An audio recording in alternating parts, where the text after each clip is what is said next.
you take a photo of it? Yeah. Cool. No, I just put up a black screen for social media. You just posted text that we're eating cheese. Text only. It's happening. Yeah. Oh, no.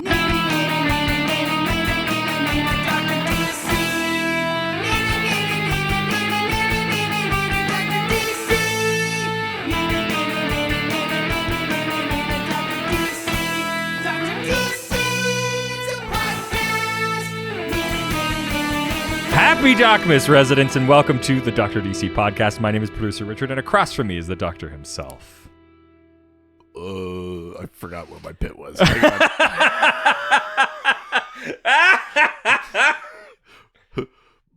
Ooh, Christmas. Fucking blew your creative fucking load on the Docscord song. The Holy Night. Yeah. You fully lost the fucking narrative. No, I meant to do this. Oh, okay. Good. It's good. It's all part of my plan. We are in day 3 of DocMas, the 12 days of DocMas.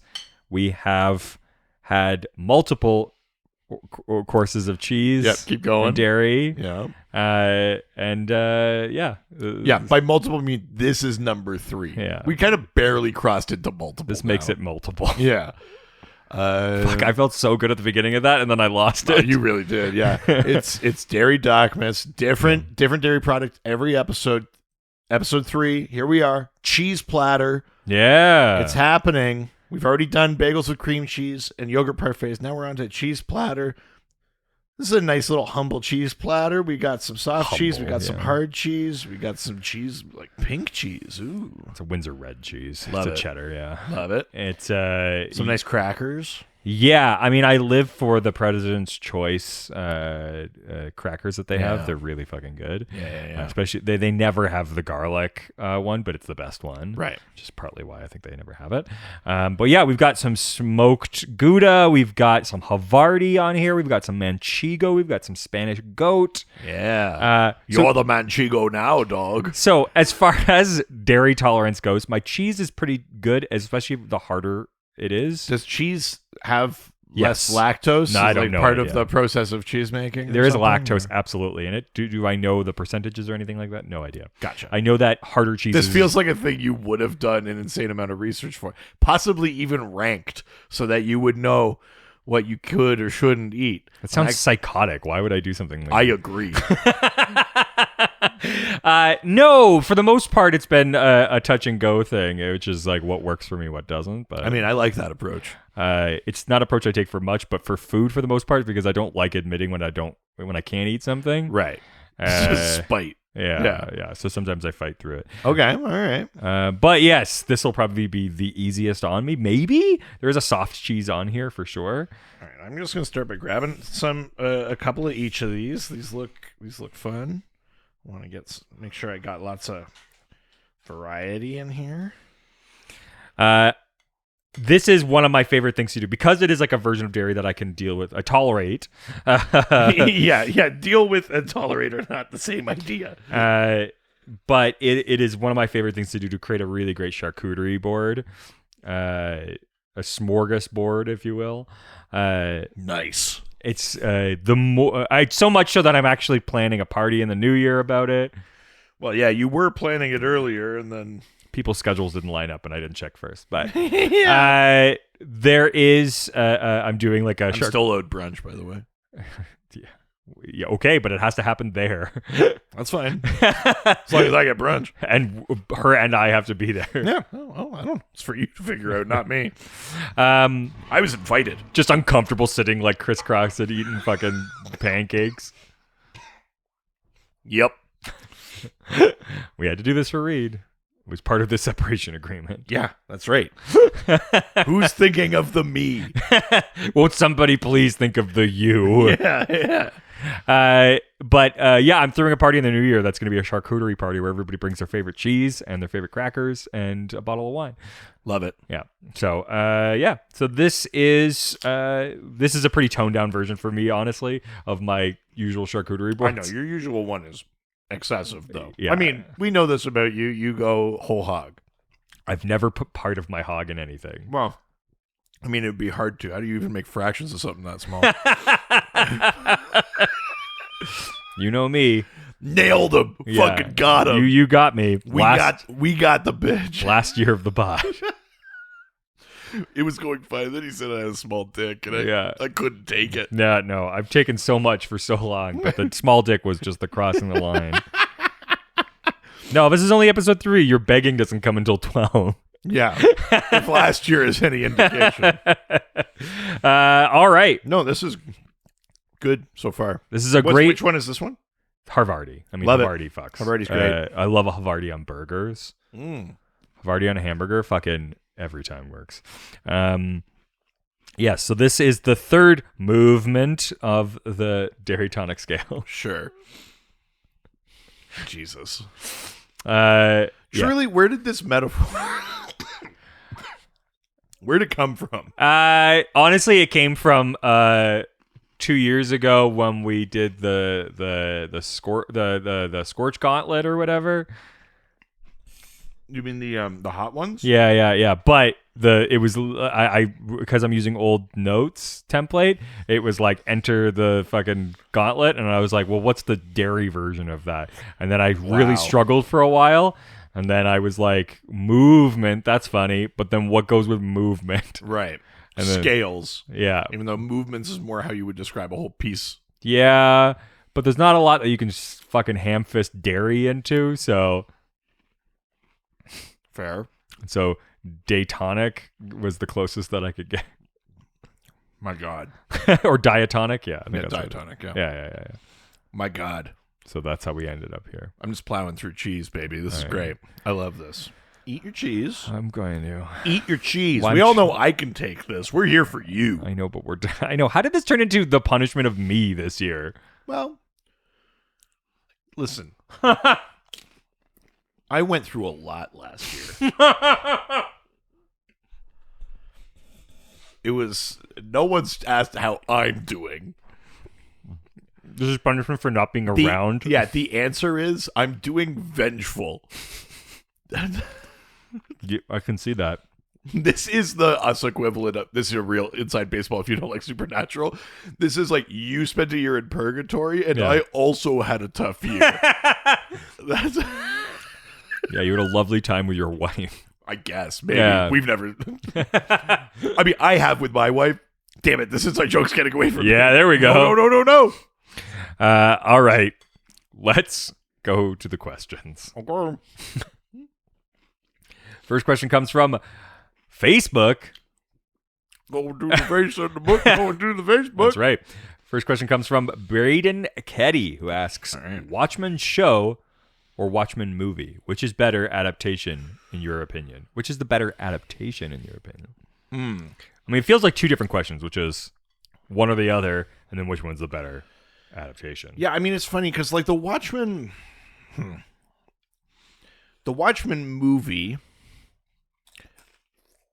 when we're using the word adaptation, we're almost talking about two different things. Like the Watchmen TV show is like adaptation in the like adapted screenplay sense, where it just means the idea came from somewhere else and then we wrote a thing. And the movie is like we're doing the book as a movie. Yeah. Which, you know what I mean? Like there's kind of two levels to it. We talked about this a bit on that episode you weren't on, but when I spoke with Chicken Maddie and our other guest, Andrew DeMann, about Watchmen. And really, I think the problem with the movie, what I like about the movie is like visually, I do respond to Snyder's style. The way things are shot. Sure. I'm a bit of a sucker for slow-mo. Like I like that stuff. But the problem with the movie and what we talked about on that episode is that it has none of the layers of irony that the book has. The movie is just like, isn't that fucking cool? And in the book you go, all of these people aren't cool. Like, this sucks. It sucks to be them. What they're doing sucks. Like, and all of that stripped away to just be like, oh yeah, fuck yeah, prison riot. Yeah, I love it. Sure. And then there's none of the other kind of like critical layers applied to it. That's the problem with the movie. Watchmen, the TV show, is basically just a new thing riffing on the story and ideas of Watchmen. Yeah. But it has all the critical layers applied. So, like, strictly speaking, it's the better adaptation. Even though it's not, like, adapting the story, it's tonally and spiritually way closer in line, I would say, with the book than the movie is. Because the movie gets, like, the soul of it wrong. But, which is worse than just like, did they show the story or not? You know what I mean? Like, the thing that HBO Watchmen series showed is, like, you can understand and get Watchmen and then tell a different story. And that's more Watchmen than just showing us the scenes, but, like, without the correct spirit. Sure, yeah. That's my take on it anyway. You watched the HBO Watchmen, right? I did, yeah. What were your thoughts on it? I loved it. I thought it was incredible. It didn't really... It wasn't the comic, but it basically was like what after the comic, which is cool. It was a cool mindfuck. It integrated the fucking giant octopus thing, like, which the squid thing, like, they didn't do that in the movie, and they clearly, like, removed it. And people were like, yeah, but you can't do that. And then they did it in a way that actually made it make sense. Yeah. Well, yeah, anytime they did do a thing that was in the book, not even like an action, but just like Ozymandias is in it, Lori is in it, Manhattan is in it. I was like, yeah, nailed it. Love it. Really, like, so yeah, to me, it's the show. Better adaptation, I think. And if I'm going to be honest, I don't even hate the movie, but the movie is its own artifact, and, like, it's a weaker adaptation, but you could just like that, and that's fine. But, like, if we're trying to judge, like, who did Watchmen better, it's the show. I saw the movie opening night, like, in a tiny theater, and it was fun. Right. But I actually liked it. But the show is better. Yeah. All right. Next you question. really feel like you're slowing down already. This is episode 3. Yep. Next question. Leaving Facebook and heading on over to Instagram. Now we're going to Instagram, take some questions and answer them. The question from Instagram comes from Keegan Steedman, who asks, I've recently gained a friend, fucking braggadocious, I wish, who is big into both film and literature. He has expressed his intrigue. Now, is this like a friend? But it's okay if you want to ask a question. Wait, what are you? I have a friend who's a film and literature. Is that friend named Keegan Steedman? Oh, yeah. Hypothetically. Yeah. My friend, Began Smeedman. We became friends because our names rhymed. He has expressed his intrigue. He's real? Yeah. He has expressed his intrigue in the world of graphic novels and comics. I made him read Watchmen and The Killing Joke. What else would you recommend for the more deep and nuanced side of DC? Amazing man. We've never learned our lesson about eating during. Nope. That's the magic of DocMas, though. I think we've talked about some of these on the show a ton. But if we're talking about the quote, like, literary side of comics, the two obvious ones for me that I talk about all the time are Sandman, way up there, and Starman. Yeah. An awesome series.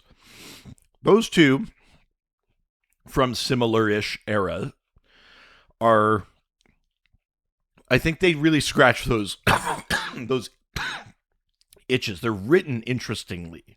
There's a level of a poetry to them and things like that. I got the saltiest cracker of all time.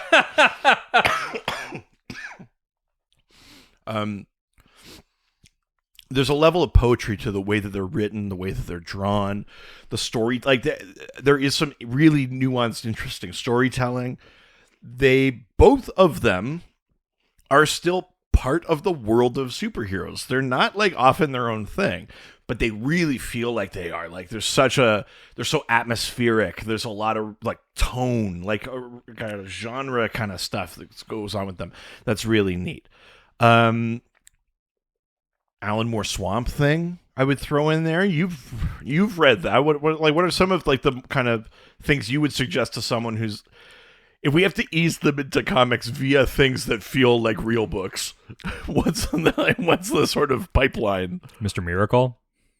Mr. Miracle's a good one. Definitely more, quote, conventional than some of these other ones, but 100% like a really great, one unit thing to read. I'll always recommend Superman for All Seasons. Sure. It feels like a literary approach to comics, and I'd recommend people like check out Jeff Loeb's opinions. All right. I fucking knew that was coming. Yeah, baby. Fucking nailed it. You nailed me too. You tricked me into liking comics, and then you punished me for it.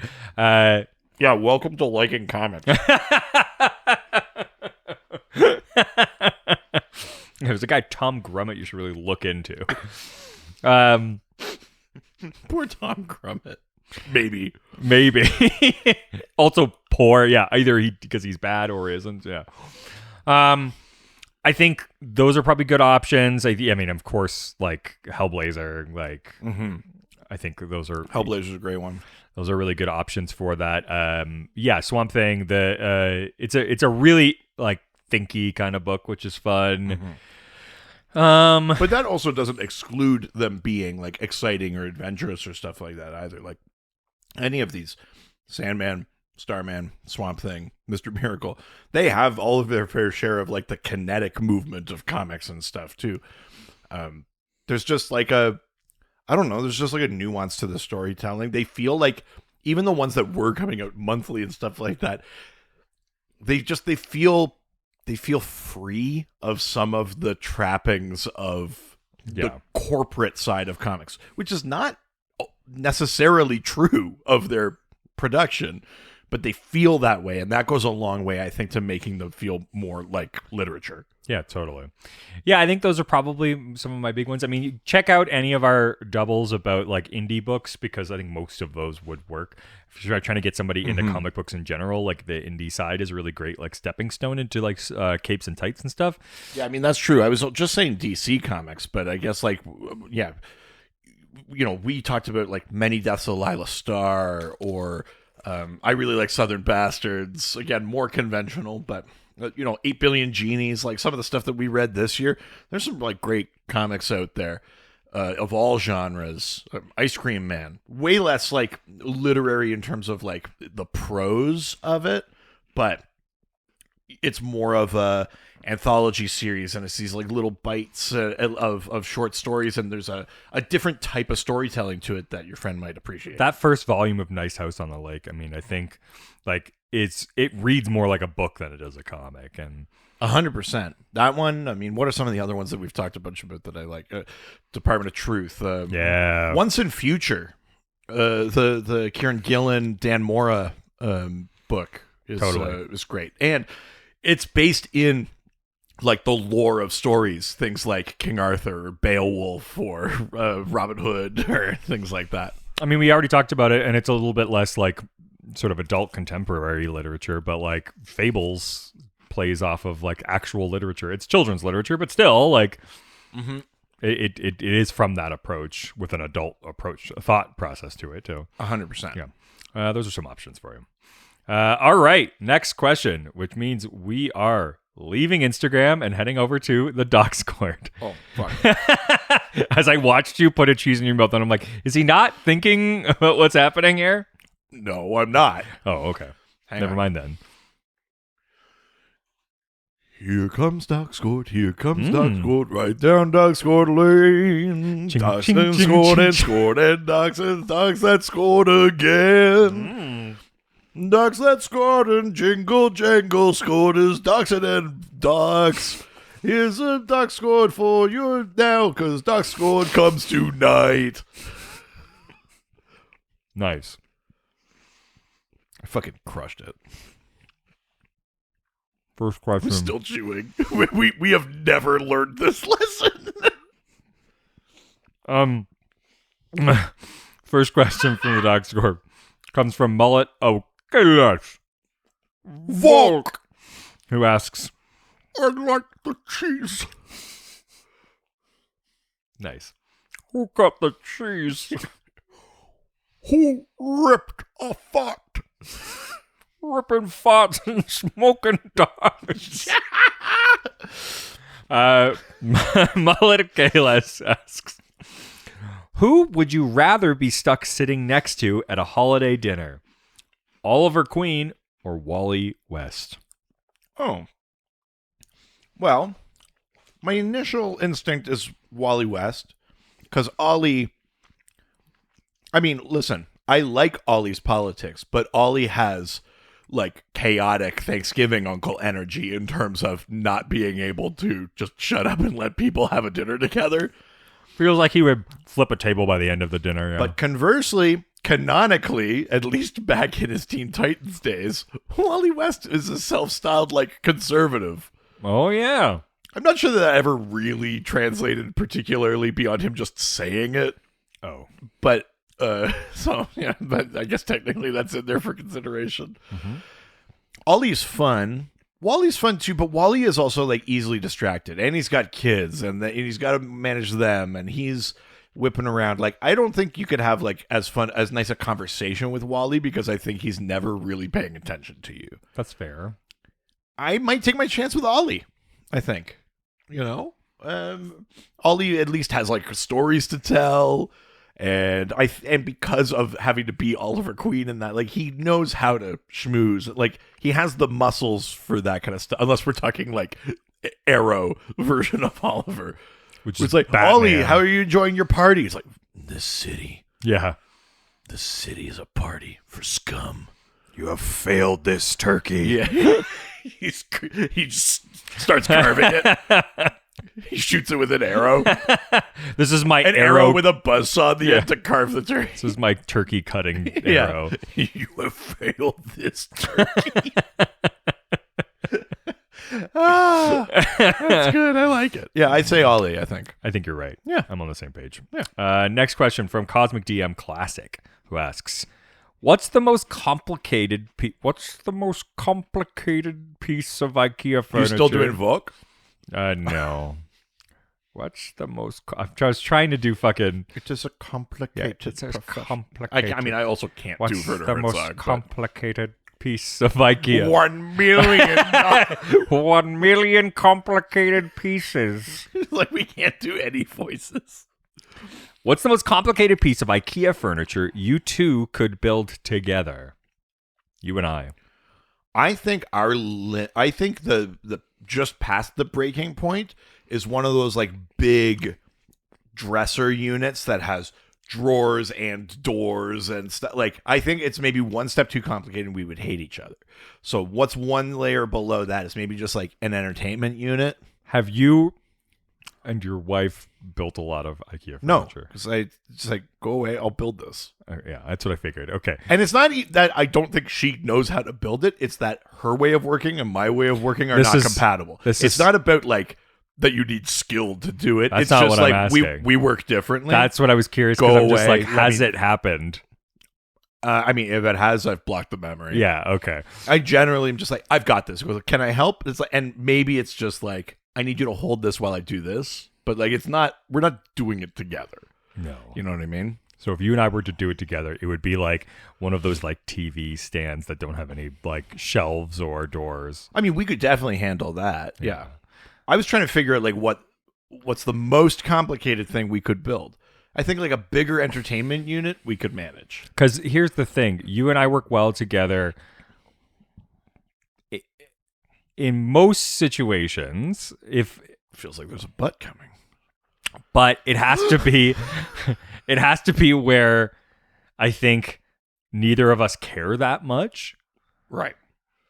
Right. It can't be too high stakes. Because then I think either of us can go off the deep end. Yeah.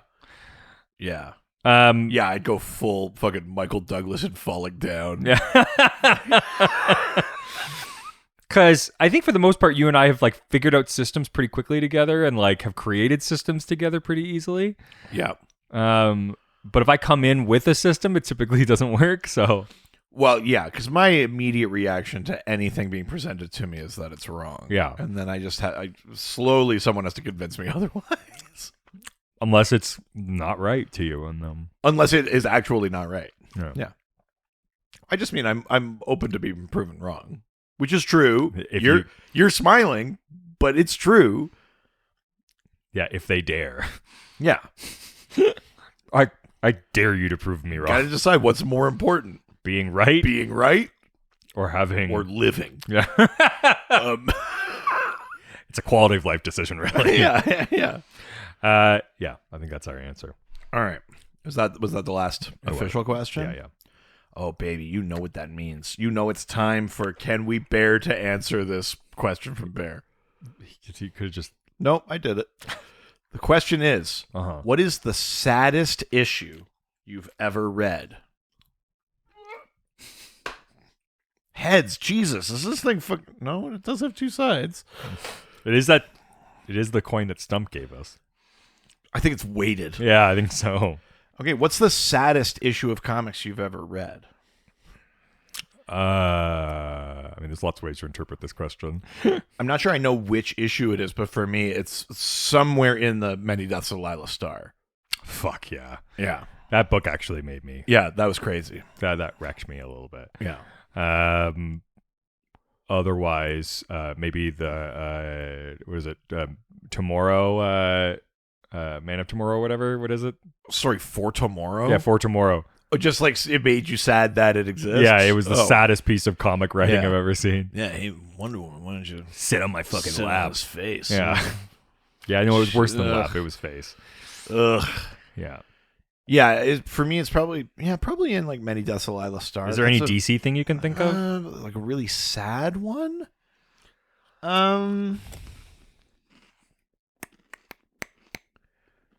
Maybe not to the same level. There are definitely sad moments, but usually in the superhero-y genre, it's about like the missed opportunity for growth as opposed to like a death or something. Like sometimes those are like saddish, but it's superhero comics. So you go like, let's wait and see.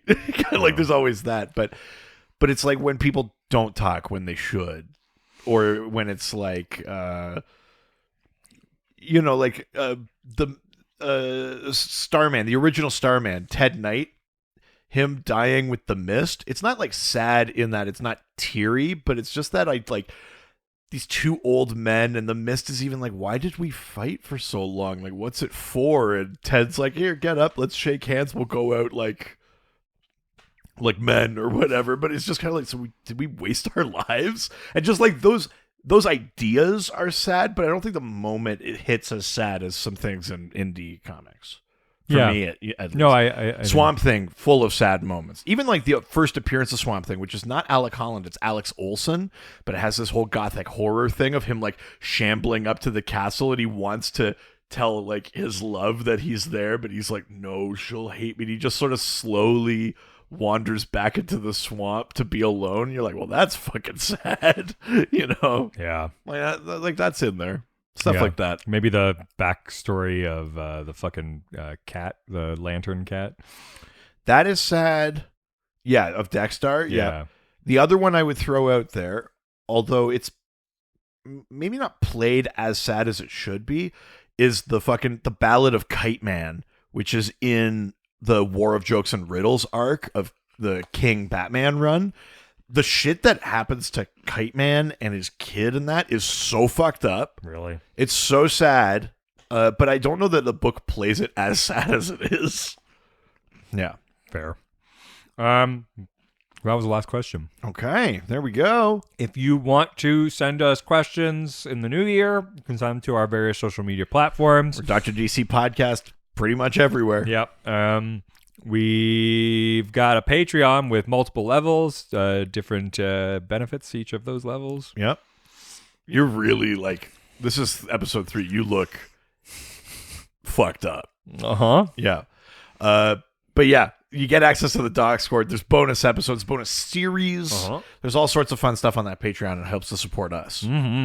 Speaking of us, you can listen to our other show, Ghost Facers, a Supernatural rewatch. We're rewatching every single episode of the CW Supernatural. We're into season 8 right now, and that's a ton of fun. That's wherever you get your podcasts. Ciao, ciao. Adios. Heroes. They always fight for what is right. Live with danger and adventure. They are men of might. This was a Brain Freeze podcast.